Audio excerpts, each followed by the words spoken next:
হযরত ইব্রাহিম আলাইহিস সালাতু ওয়াস সালাম একবার আজরাইলকে বললেন, আজরাইল তোকে একটু দেখবো রে আজরাইল। আজরাইল বলতেছে, ও নবী গো, আমি তো আপনার সামনেই আছি। হযরত ইব্রাহিম বলেন, না না না, তোমার এই আকৃতিতে আমি তোমাকে দেখতে চাই না। গুনাহগার কাফের বেঈমানদেরকে কিভাবে তুমি জান কবজ করো ওই আকৃতিতে আমি দেখতে চাই। বলেন নাউজুবিল্লাহ। এবার হযরত ইব্রাহিম খলিলুল্লাহ খুব পিড়াপিড়ি করতেছেন, জোরাজুরি করতেছেন। হযরত আজরাইল আলাইহিস সালাতু ওয়াস সালাম গুনাহগারদের জান যে হালতে কবজ করেন, যে আকৃতি নিয়ে কবজ করেন, ওই আকৃতিটা যখন ধারণ করলেন, সাথে সাথে এই বিভৎস আকৃতি দেখা হযরতে ইব্রাহিম আলাইহিস সালাতু ওয়াস সালাম বেহুশ হয়ে জমিনে লুটিয়ে পড়ছেন। বলেন নাউজুবিল্লাহ। এবার হযরত ইব্রাহিম আলাইহিস সালাতু ওয়াস সালামের কাছে আবার ভালো আকৃতি ধারণ করে হযরত আজরাইল আলাইহিস সালাতু ওয়াস সালাম এসে তাকে আবার জাগ্রত করলেন। জাগ্রত করে হযরত ইব্রাহিম খলিলুল্লাহকে জিজ্ঞাসা করেন, নবী গো, কেমন দেখলেন আপনি? আপনার মতামত কি? হযরত ইব্রাহিম খলিলুল্লাহ বলে, আজরাইল রে, তোর চেহারা এটা তো একটা বড় আযাব। বলেন নাউজুবিল্লাহ। হযরত ইব্রাহিম খলিলুল্লাহ বলেন, হযরতে আজরাইলের পাটা ছিল জমিনে আর তার মাথাটা ছিল সাত আসমানের উপরে। বলেন নাউজুবিল্লাহ। এই আকৃতি থেকে আল্লাহ তাআলা আমাদেরকে হেফাজত করেন। পাথরের দিকে মুখ করে নামাজ পড়ার আদেশ দিয়েছেন কি? আরো জোরে বলেন না কে? হযরত ইব্রাহিম আলাইহিস সালাতু ওয়াস সালাম একবার আজরাইলকে বললেন, আজরাইল তোকে একটু দেখবো রে আজরাইল। আজরাইল বলতেছে, ও নবী গো, আমি তো আপনার সামনেই আছি। হযরত ইব্রাহিম বলেন, না না না, তোমার এই আকৃতিতে আমি তোমাকে দেখতে চাই না। গুনাহগার কাফের বেঈমানদেরকে কিভাবে তুমি জান কবজ করো ওই আকৃতিতে আমি দেখতে চাই। বলেন নাউজুবিল্লাহ। এবার হযরত ইব্রাহিম খলিলুল্লাহ খুব পিড়াপিড়ি করতেছেন, জোরাজুরি করতেছেন। হযরত আজরাইল আলাইহিস সালাতু ওয়াস সালাম গুনাহগারদের জান যে হালতে কবজ করেন, যে আকৃতি নিয়ে কবজ করেন, ওই আকৃতিটা যখন ধারণ করলেন, সাথে সাথে এই বিভৎস আকৃতি দেখা হযরতে ইব্রাহিম আলাইহিস সালাতু ওয়াস সালাম বেহুশ হয়ে জমিনে লুটিয়ে পড়ছেন। বলেন নাউজুবিল্লাহ। এবার হযরত ইব্রাহিম আলাইহিস সালাতু ওয়াস সালামের কাছে আবার ভালো আকৃতি ধারণ করে হযরত আজরাইল আলাইহিস সালাতু ওয়াস সালাম এসে তাকে আবার জাগ্রত করলেন। জাগ্রত করে হযরত ইব্রাহিম খলিলুল্লাহকে জিজ্ঞাসা করেন, নবী গো, কেমন দেখলেন আপনি? আপনার মতামত কি? হযরত ইব্রাহিম খলিলুল্লাহ বলে, আজরাইল রে, তোর চেহারা এটা তো একটা বড় আযাব। বলেন নাউজুবিল্লাহ। হযরত ইব্রাহিম খলিলুল্লাহ বলেন, হযরতে আজরাইলের পাটা ছিল জমিনে আর তার মাথাটা ছিল সাত আসমানের উপরে। বলেন নাউজুবিল্লাহ। এই আকৃতি থেকে আল্লাহ তাআলা আমাদেরকে হেফাজত করেন। বলেন আল্লাহু আমিন। বলেন আরো জোরে বলেন না আমিন। হযরত খাদিজাতুল কুবরা রাদিয়াল্লাহু তাআলা আনহার সামনে বিশ্ব নবী বসে রয়েছে। খাদিজার দুগাল বেয়ে পানি পড়তেছে মৃত্যুর যন্ত্রণায়। নবীকে বলতেছেন, নবী গো, আমার তিনটা ওসিয়ত আছে। বিশ্ব নবী বলে, ও আমার প্রাণ প্রিয়া স্ত্রী, তুমি বলো, তুমি যা বলবো আমি তাই করব। বিশ্ব নবীর কাছে হযরত খাদিজা বলেন, ও নবী, মুনকার নাকির আমাকে যে প্রশ্ন করবে আমার খুব ভয় হয়। আমি খাদিজা এই প্রশ্নের উত্তর দিতে পারবো কিনা আমার বড় ভয় হয়। নবী বলেন, খাদিজা রে, এটা এমন একটা বিষয়, মুনকার নাকিরের প্রশ্নের জবাব দুনিয়ার কোন মানুষ কারো পক্ষ হয়ে দিতে পারে না। বলেন আল্লাহু আকবার। বিশ্বনবী বলেন, ও খাদিজা, আমি আল্লাহর কাছে দোয়া করছি তোমার জন্য, আল্লাহ যেন তোমার মুনকার নাকিরের সওয়াল জবাব সহজ করে দেয়। বলেন আল্লাহু আকবার। এবার বিশ্বনবী ডাক দেয়া বলেন, খাদিজা রে, তুমি আর কি চাও বলো রে। বিশ্বনবীকে বলেন, ও নবী গো, আপনার একটা জামা দিয়া আমার কাফন বানায়া আমাকে কবরে রাখবেন। বলেন সুবহানাল্লাহ। বিশ্বনবী আবার ডাক দিয়া বলেন আপনার আর কি ওসিয়ত আছে। বিশ্বনবীকে বলেন, ও নবী গো, আমার একটা ইচ্ছা হইল আপনি নিজ হাতে আমাকে কবরে রাখবেন। বলেন সুবহানাল্লাহ। রাসূলের জামা যার গায়ে আছে, রাসূল যাকে কবরে রাখছে, তার প্রশ্ন সহজ না কঠিন? আস্তে কোন, সহজ না কঠিন? হযরতে খাদিজা রাদিয়াল্লাহু তাআলা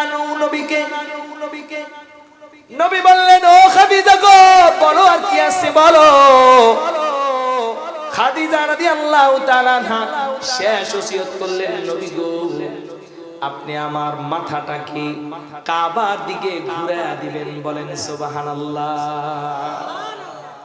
হাদিস শরীফের মধ্যে ব্যাখ্যায় আসে, কবরের মধ্যে আমরা যদিও মুসলমানদেরকে যখন কবরে শোয়াই, তখন মাথাটা কিন্তু আমরা কিবলার দিকে করে দেই। জোরে বলেন ঠিক না ঠিক? হাদিস শরীফের মধ্যে আছে রে, মানুষ যতই কিবলার দিকে তার কল্লাটা দিয়া দেখ, তার মাথাটা দিয়া দেখ, বান্দা যদি নেক বান্দা হয়, বান্দি যদি নেক বান্দি হয়, অটোমেটিক তার মাথাটা কিবলার দিকে হয়ে যায়। বলেন সুবহানাল্লাহ। আর বান্দা বান্দি যদি বদ হয়, গুনাহগার হয়, তার মাথা যতই কিবলার দিকে দেখ না কেন, তার মাথা অটোমেটিকলি কিবলার থেকে সরে যায়। জোরে বলেন নাউজুবিল্লাহ। এবার বিশ্বনবী হযরতে খাদিজা রাদিয়াল্লাহু তাআলা এর ইন্তেকাল হয়ে যাওয়ার পর নবীর জামা দিয়া হযরত খাদিজাতুল কুবরা রাদিয়াল্লাহু তাআলা আনহাকে কাফন বানায়া ঢেকে দিয়েছেন। নবীজি সাল্লাল্লাহু আলাইহি ওয়াসাল্লাম নিজ হাতে হযরত খাদিজাতুল কুবরা রাদিয়াল্লাহু তাআলা আনহাকে কবরে রাখছেন। এবার শেষ ওসিয়ত, নবী হযরত খাদিজা রাদিয়াল্লাহু তাআলা আনহার মাথাটাকে কাবার দিকে ঘুরা দেয়। কিন্তু বড় আশ্চর্য এক ঘটনা ঘটে গেল রে। নবীজি যতবার কাবার দিকে হযরতে খাদিজাতুল কুবরা রাদিয়াল্লাহু তাআলা আনহু মাথাটা ঘুরায় দেয়, অটোমেটিক মাথাটা আসমানের দিকে চলে আসে। বলেন সুবহানাল্লাহ। নবীজি বড় ভয় পেয়ে গেলেন, কারণ হাদিস শরীফের ভিতরে এসেছে, যার মাথা কাবার দিকে থাকবে তার সওয়াল জবাব সহজ হবে, তার ঠিকানা হবে জান্নাত। নবীজির চোখ দিয়ে অটোমেটিক পানি বের হয়ে গেল রে। যেই খাদিজা আমার জন্য এত কষ্ট করলো, খাদিজার মাথাটা কিবলামুখী হয় না। নবীজির চোখের মধ্যে পানি চলে আসে। নবীজি আসমানের দিকে তাকায় ডাক দেয়, মালিক, ও আল্লাহ, বলো বলো বলো, তুমি কি আমার খাদিজার উপর রাগান্বিত নাকি? কেন কিবলামুখী তার মাথা হয় না? সাথে সাথে আল্লাহ নবীজির চোখের পানি দেখা হযরত জিবরাইল আমিনকে পাঠায়া আল্লাহ রাসূলের কাছে মেসেজ দিয়া দিলেন, ও নবী গো, আপনার খাদিজার উপর আল্লাহ শুধু সন্তুষ্ট হন নাই, আল্লাহ আপনার খাদিজার উপর এত বেশি সন্তুষ্ট হয়ে গেছে, আল্লাহ চান না খাদিজার মাথাটা কিবলার দিকে হোক, আল্লাহ চান খাদিজার মাথাটা আল্লাহর আরশে আজিমের বরাবর হোক। বলেন সুবহানাল্লাহ। হযরত জিবরাইল আমিন নবীকে বলে, নবী গো, খাদিজাকে মুনকার নাকির যে প্রশ্ন করবে, এই প্রশ্নের উত্তর খাদিজার দেওয়ার দরকার নাই। আরশে আজিম থেকে রব্বুল আলামিন খাদিজার হইয়া মুনকার নাকিরের প্রশ্নের জবাব দিয়া দিবে। এর আগে একটা ঘটনা ঘটে গেছে। যখন রাসূলুল্লাহ সাল্লাল্লাহু আলাইহি ওয়াসাল্লাম হাত ধরলেন, খাদিজা রাদিয়াল্লাহু তাআলা যখন রূহটা বের হয়ে যাবে, খাদিজা রাদিয়াল্লাহু তাআলা আনহা যখন ভয় পেয়ে গেলেন কবরে একা একা কেমনে থাকবে, বিশ্বনবী তখন খাদিজাকে সান্ত্বনা দিয়া ডাক দিয়া বলে, খাদিজা রে, কবরের মধ্যে তুমি একা থাকবা না, কবরের মধ্যে তোমাকে অভিবাদন শুভেচ্ছা জানানোর জন্য দুইজন বিবি, যারা জান্নাতে আমার বিবি হবে দুনিয়াতে না, তারা তোমাকে ইস্তেকবাল করার জন্য কবরে আসবে। বলেন সুবহানাল্লাহ, আস্তে কন্যা সুবহানাল্লাহ।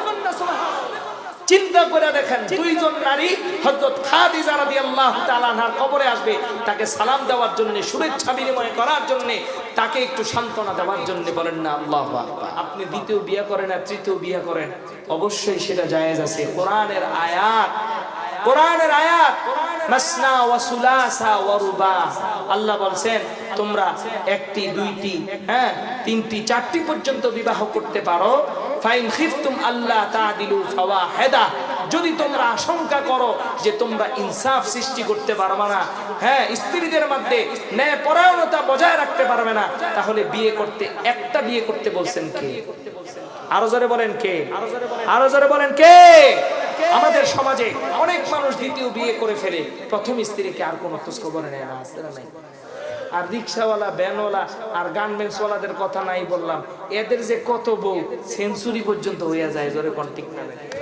যেনেই কাম করতে যাই হেনেই বিয়ে একখান কইরা হয়। জোরে বলেন ঠিক না? ঠিক।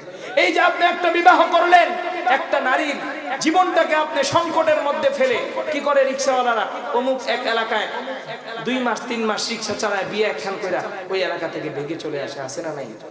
গার্মেন্টসে যেহেতু হাজার হাজার গার্মেন্টস চলে যায়, মনে করেন টাঙ্গাইল, সেখানে কিছুদিন কাজ করে বিয়ে একখান করে শেষ, চলে আসে। এগুলো হচ্ছে নারীদের সাথে জুলুম। জোরে বলেন ঠিক না বেঠিক? আরো জোরে বলেন ঠিক না বেঠিক? আমাদের সমাজে লাখের মধ্যে একজন মানুষ পাওয়া যায় যে স্ত্রী একাধিক বিবাহ করলে পরে সে সমঝোতা রক্ষা করতে পারে। জোরে বলেন ঠিক না বেঠিক? আরো জোরে বলেন ঠিক না বেঠিক? আমি একটা কথা আপনাদেরকে বলি, কথার কথা, আপনি 2টি বিবাহ করলেন, আপনার 2 ঘরের মধ্যে থেকে অনেক সন্তান হলো, কথার কথা, প্রথম ঘরে 10 জন, দ্বিতীয় ঘরে 10 জন, আল্লাহ তাআলা বরকত দিল। আপনি ইন্তেকাল করার পরে ফিতনা হবে, এই ঘরের লোকেরা ওই ঘরের লোকদেরকে মারতে যাবে, আছে না নাই? জোরে বলেন আছে না নাই? আছে। কারণ আমাদের বাংলাদেশ হচ্ছে ফিতনার দেশ, এই দেশের মধ্যে এগুলো চলে না। এখন অনেকে বলবেন হযরত আলী রাদিয়াল্লাহু তাআলা আনহু অনেক বিয়ে করছে, হযরত হাসান হোসেন অনেক বিবাহ করছে, সাহাবায়ে কেরাম কেউ একটা বিয়ে করে নাই, অনেক অনেক বিবাহ করছে। ভাই, উনাদের যুগ চলে গেছে আরো অনেক আগে। উনাদের যুগে মানুষেরা ছিল ফেরেশতার মতো। জোরে বলেন ঠিক না বেঠিক? আরো জোরে বলেন ঠিক না বেঠিক? এজন্য আমি বলি, আপনারা প্রথম স্ত্রীকে মূল্যায়ন করবেন, যে স্ত্রী আপনার সুখের সময় ছিল, দুঃখের সময় ছিল। অনেক ভাই আছে প্রবাসী, যারা যখন বিয়ে করে তাদের টাকা পয়সা থাকে না, প্রবাসী গিয়ে কিছু টাকা পয়সা হয়, তখন তার চোখ উল্টে যায়, দেশে এসে আবার নতুন করে বিবাহ করে। জোরে বলেন ঠিক না বেঠিক? আরো জোরে বলেন ঠিক না বেঠিক? আমি তাদেরকে ঘৃণা করছি না, আমি বলতে চাই যে স্ত্রী আপনার জন্য সুখে দুঃখে থাকলো, সেই স্ত্রীকে আপনাকে মূল্যায়ন করতে হবে। জোরে বলেন ঠিক না বেঠিক? একটা ঘটনা শুনিয়ে আলোচনাটা শেষ করব। হযরত আয়েশা রাদিয়াল্লাহু তাআলা আনহা মাঝে মাঝেই রাসূলুল্লাহ সাল্লাল্লাহু আলাইহি ওয়াসাল্লামকে কাঁদতে দেখতেন। রাতের বেলা হযরতে মুহাম্মদুর রাসূলুল্লাহ সাল্লাল্লাহু আলাইহি ওয়াসাল্লাম কাঁদতেন। তখন হযরত আয়েশা রাদিয়াল্লাহু তাআলা আনহা বিশ্বনবীকে জিজ্ঞাসা করতেন, ওগো দয়ার নবী, কেন আপনি কাঁদেন? আপনার কি সমস্যা? আমি তো আপনার স্ত্রী, আমার কাছে একটু বলেন না, একটু শেয়ার করেন। বিশ্বনবী বলেন, আমার তো এখন অনেক স্ত্রী আছে, কিন্তু আমার বারবার খাদিজার কথা মনে পড়ে যায়। আল্লাহু আকবার। জোরে বলেন, আরো জোরে বলেন আল্লাহু আকবার। প্রথম স্ত্রী, যার জন্য, যে রাসূলের জন্য কষ্ট করেছে, রাসূলের কাছে প্রথম যে সময় রাসূল বলেছেন আমি মুহাম্মদ আল্লাহর নবী, কে কে আমার হাতে মুসলমান হবে, সর্বপ্রথম যিনি মুসলমান হয়েছেন তিনি হচ্ছেন হযরতে খাদিজাতুল কুবরা রাদিয়াল্লাহু তাআলা আনহা। জোরে বলেন আল্লাহু আকবার। আল্লাহু আকবার। এত চমৎকার একজন মানুষ। এজন্য আমরা আমাদের সমাজের মধ্যে ন্যায় প্রতিষ্ঠা করতে রাজি আছি না ইনশাআল্লাহ? আরো জোরে বলেন রাজি আছি না ইনশাআল্লাহ? আরেকটা কথা বলি, যারা দ্বিতীয় বিয়ে নিজেরা করে, তারা কিন্তু তাদের মেয়েকেও যখন বিবাহ দেয়, তার মেয়ের স্বামী যখন আরেকটা বিবাহ করে, সে আর সহ্য করতে পারে না, আছে না নাই? এজোরে কোন আছে না নাই? মানুষের বেলায় ঠন ঠন, নিজের বেলায় তাল গাছটা আমার। আপনি যখন দ্বিতীয় বিয়ে করেন তখন ভালো মতন জায়েজ আছে, কিন্তু আপনার মাইয়া আরেকজনের কাছে বিয়ে দিচ্ছেন, ওই আপনার হ্যাঁ, যখন আপনার জামাই যখন আরেকটা বিয়ে করে তখন আপনার মন খারাপ হয়ে যায়, দাও বডি লইয়া যান জামাই রে ফিরাইতে, বাইন দাও রাহেন গাছের মধ্যে আছে না নাই? জোরে বলেন আছে না নাই? এই জন্য আমরা বিবাহ, হ্যাঁ আপনার প্রথম স্ত্রী যদি আপনাকে অনুমতি দেয়, বলে না হ্যাঁ তোমার প্রয়োজন, তুমি একজন গরিব মহিলাকে বিবাহ করো, সেক্ষেত্রে আপনারা করতে পারেন প্রথম স্ত্রীর অনুমতি সাপেক্ষে, এতে কোনো ফিতনা হয় না। জোরে বলেন ঠিক না বেঠিক? আরো জোরে বলেন ঠিক না বেঠিক? এজন্য যারা তাড়াতাড়ি মরতে চান এরা বউরে না জানে আরেকটা বিয়ে করবেন, হায়াত যদি 70 বছর থাকে 50 বছরের ভিতরে কবর রেডি হয়ে যাবে। জোরে কন্যা সুবহানাল্লাহ।